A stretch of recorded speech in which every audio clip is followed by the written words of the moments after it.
Nos lleva al mundo de los despiertos, o tal vez de los dormidos, o a lo mejor la realidad y el sueño se confunden, vivimos todos en una especie de duermevela.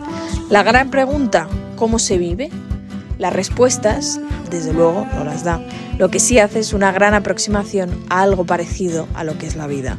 Estos son Los Despiertos, el último espectáculo de José Troncoso. Bienvenido a Telón y Cuenta Nueva y gracias por estar hoy con nosotros. Un placer. Empezamos con un breve cuestionario, ¿te animas? Sí, claro, vamos allá.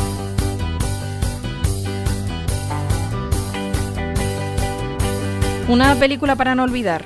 La semilla del diablo. Un libro que siempre está por tu mesilla. Pues te diría El libro de las ilusiones de Paul Auster. Un poema al que volver. Uf, ahí me coges, ¿eh? Son demasiados, son muchos. Una canción que forme parte de tu banda sonora. Pues ahora mismo te diría Missy Robinson de Simon & Garfunkel, que me recuerda cuando era pequeño con mis tías. Un concierto que viviste y que te impactó.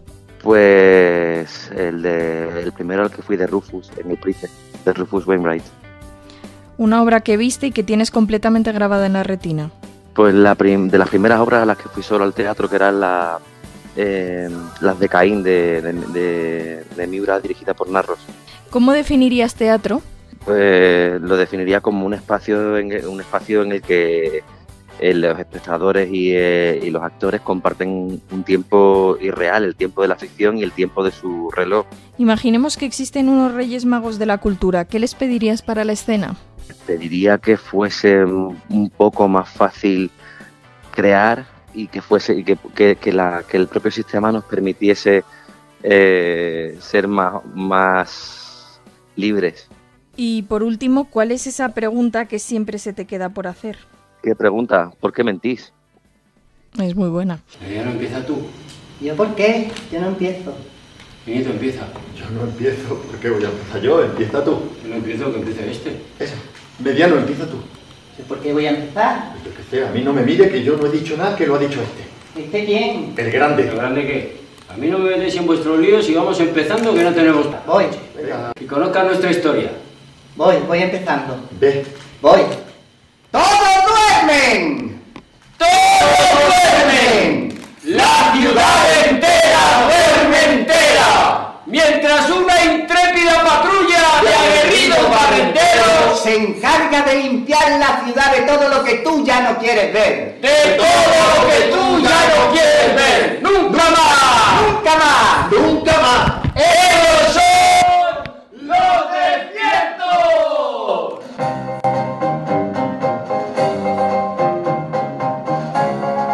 Hablamos de Los Despiertos, una función que llegó al Teatro del Barrio y que vuelve.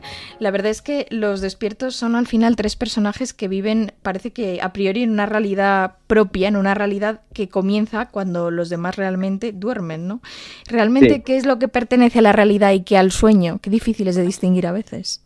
Sí, yo creo que es imposible. Yo creo que muchas veces en nuestra vida es imposible no mezclar ambos conceptos, ¿no? Hay cosas que deseamos que fuesen una mala pesadilla y forman parte de nuestra realidad, y cosas que no somos capaces de percibir que sí que forman parte de ella, ¿no?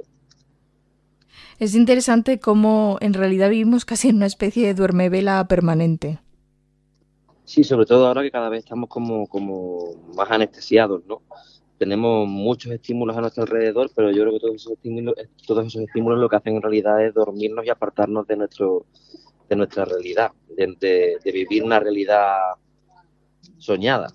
En este mundo de los despiertos es interesante cómo, a pesar de que cualquiera a priori podría decir que son personas que no hacen lo que quieren, ¿no? Que viven a la contra, realmente ellos es curioso cómo están llenos de ensoñaciones, de ilusiones. Bueno, como todos, yo creo que es algo a lo que no nos podemos escapar, ¿no?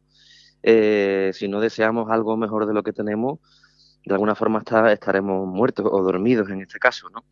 Es necesario soñar, es necesario querer tener la sensación de que puede ir a mejor, ¿no? Aunque no creo que siempre sea el caso, y no creo que todo el mundo tenga las mismas posibilidades. No es el caso de los despiertos, el de soñar con que las cosas van a ir mejor y serán mejores. No, desde luego es muy curioso cómo repiten ellos ciertos mantras, ¿no? Que es como qué lástima, y lo repiten una y otra vez. Qué lástima, sí, porque al final se ven como los días se van sucediendo y no hay ningún tipo de mejoría, ¿no?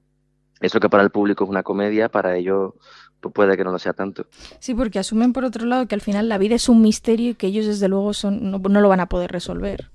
Ni ellos ni nosotros, lo que pasa es que nosotros muchas veces nos creemos que sí, o ni siquiera nos llegamos a plantearnos si es posible resolver ese misterio de la vida, ¿no?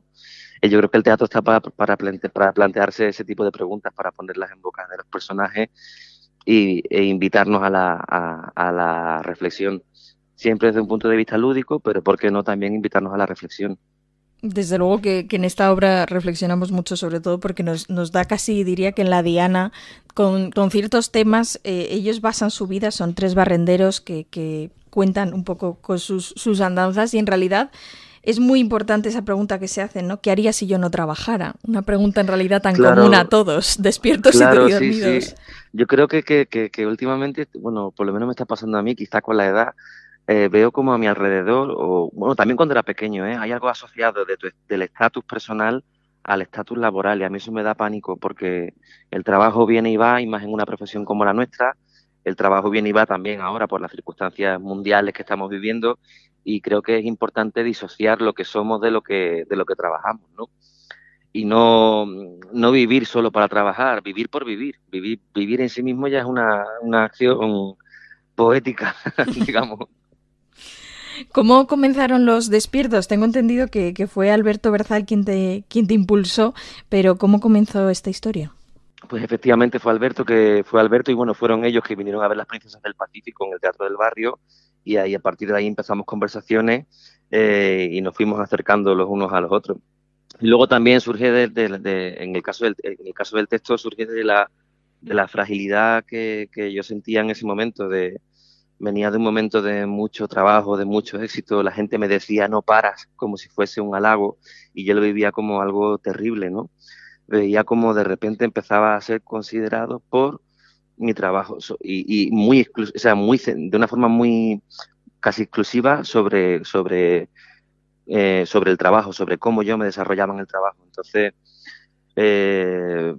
me apetecía escaparme y hablar de la vida y poner a 3 personajes, a 3 contraejemplos en el escenario de lo que no se debe hacer. No podemos solamente trabajar para vivir, hay que vivir por vivir. Sí, es verdad, porque al final es muy interesante esto que dices, como al final tu personalidad profesional se come a la tuya personal. En muchísimos casos, y yo soy yo, y creo que también, bueno, estoy empezando a hacerlo en muchas entrevistas, creo que también tenemos que dejar de mostrar, porque estamos en un mundo en el que solamente se muestra la mejor cara, también hay que empezar a mostrar la fragilidad, ¿no? Y en este caso este trabajo nace de la completa fragilidad de cómo yo me encontraba en ese momento, que estaba asustado por la propia vida, ¿no? Por las cosas que nos pasan y por ver cómo todo lo que me rodeaba era una belleza deforme, en realidad. Parece que los filtros se habían instaurado también alrededor en mi vida, ¿no? Y la propia gente me ponía a mí un filtro a la hora de mirarme y me veía como la persona que puede proporcionar trabajo o generar cosas bonitas, y puedo equivocarme como todo el mundo y tengo el miedo de equivocarme, y ese miedo y esa fragilidad fue la que hizo, en gran parte, fue la tinta de este texto, ¿no? Bueno, desde luego que cuando se muestra esa cara, decías esa belleza deformada, que en realidad supongo que la vida no deja de ser permanentemente belleza deformada y de vez en cuando la vemos formada. Sí. Es lo que define a los despiertos, ¿no? Esa mezcla de una personalidad que esconde una cierta melancolía, una cierta nostalgia, pero a la vez que intenta ilusionar y ver las cosas de una forma distinta, ¿no? Que yo creo que en realidad es la verdadera esencia de todos, que somos como un niño asustado que por un lado le da todo miedo y por otro lado quiere pensar que las cosas pueden mejorar. Sí, pero parece que cada vez más estamos como obligados a mostrar solo nuestras fortalezas, y yo no voy a ir por ahí. No es mi camino mostrarme fuerte todo el tiempo, porque luego tengo que dormir conmigo mismo y tengo que asumir que puede que no haya sido un buen día y no pasa nada. Y la vida sigue, efectivamente. Y la vida sigue, y yo creo que puede hacer un buen espectáculo, que siempre es un misterio. En este caso ha tenido muy buena acogida y está lleno el teatro y todo esto, pero puede que haga uno muy malo y no pasará nada y seguiré siendo yo, ¿eh? pero parece que la gente te ensalza y te derriba con una facilidad que a mí me asusta. Que a mí me asusta y que ahora mismo, y que también te diré que ahora mismo me alimenta también para crear, ¿eh? Sí, se produce esa dualidad, ¿no? Claro, sí, sí. De hecho, en esta fragilidad, un personaje recuerda como dice, quiero guardar bien para poder recordar, no quiero guardar bien el recuerdo, quiero aprender a despedirme. Qué difícil son esas ambas dos cosas y a la vez qué comunes, ¿no? Ese sufrimiento de que las cosas se van. En realidad este trocito de texto que tú me dices tiene que ver con la incapacidad que veo de aprender de los errores ajenos, ¿no? O de aprender de las experiencias ajenas. Solo el teatro, creo, te puede dar la oportunidad de vivir otra vida realmente, porque estás viendo sudar a la persona que tienes enfrente, está viva igual que tú, y le están ocurriendo cosas de las que con un poco de suerte puedas aprender o reflexionar o negar o renegar, ¿sabes? Pero en cualquier caso creo que mi misión, lo que me lleve ahora a trabajar en esto es poder ser honesto conmigo mismo y dejar que pase lo que tenga que pasar. Y hacer esa gran pregunta, decías, este es un espectáculo que escribí pensando simplemente en hablar de la vida y de hecho la gran pregunta que se repite también es ¿cómo se vive? ¿Cómo se vive? No lo sé, yo no lo sé.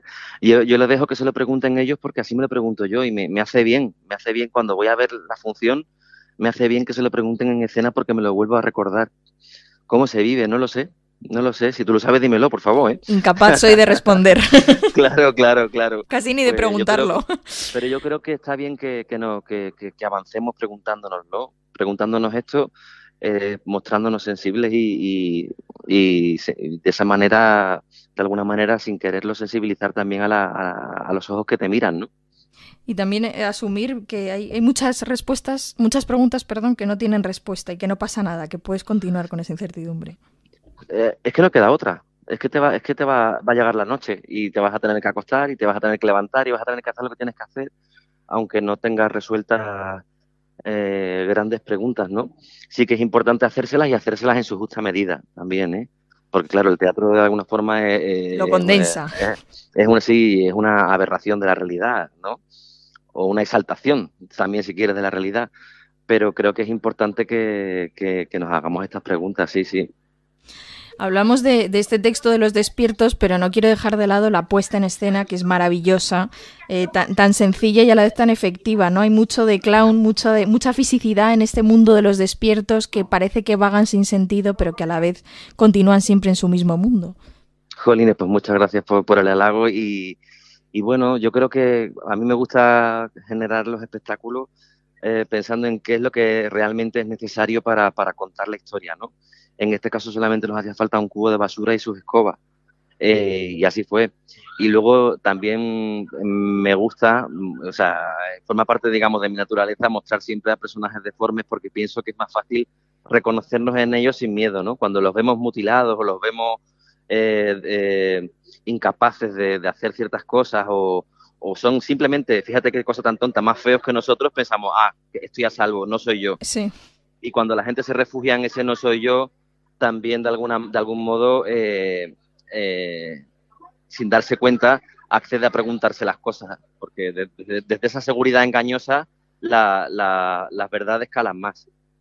Pues esa es mi teoría, esa es mi propuesta. Bueno, probablemente es así, ¿no? También reconozco mucho de Hermanos Marx en esa propuesta que también calan con esa melancolía que parecen que son ¿perdón? De Hermanos Marx. Creo en esos diálogos, en esa forma de expresarse que también parecía que no decían nada, pero a través de su humor y su melancolía, en el fondo era precisamente cuando más reconocido te sientes. Sí, también en Beckett, ¿no? Que te dice fracasa otra vez, fracasa mejor, ¿no? El payaso es especialista en fracasar. Y hacer de su fracaso una experiencia divertida. No lo es para el payaso, pero sí lo es para el espectador. Y la reflexión está implícita. Bueno, desde luego, ahí está. Ver tropezarse a alguien es más divertido que tropezarse a uno mismo, pero creo que se pueden aprender cosas del tropiezo ajeno. Y ahí sigue esperando a Godot y seguimos viéndolo, ¿no?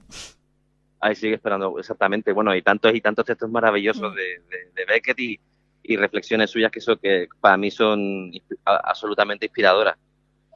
Es curioso cómo hablábamos de que la gran pregunta de esta función es cómo se vive, pregunta que probablemente no tenga respuesta, pero sí Sí. nos lleva a yo creo que un resquicio de la vida, que es que cuando la vida se acaba, en el fondo la vida sigue, es efímera y parece que para quien fuiste mucho, de pronto dejas de serlo porque efectivamente la vida sigue.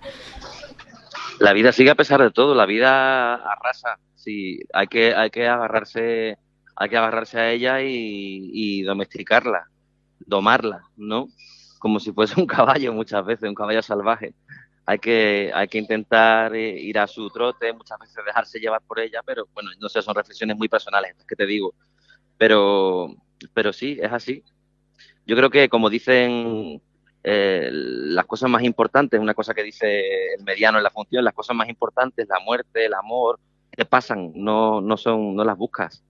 La amistad, son cosas que sencillamente ocurren, no puedes premeditarlas.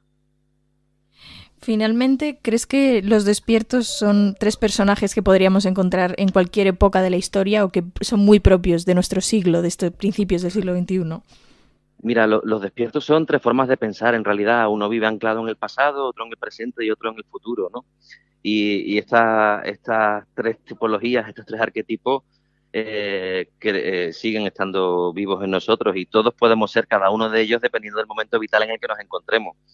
Así que sí, creo que a mí, con un poco de pena te digo, sus cabezas no sobrevivirán, sus pensamientos no van a sobrevivir. Seguiremos teniendo probablemente los mismos problemas de aquí a mucho tiempo. Bueno, son esas preguntas sin responder, pero sin esto tendría poca gracia, la verdad. Seamos honestos.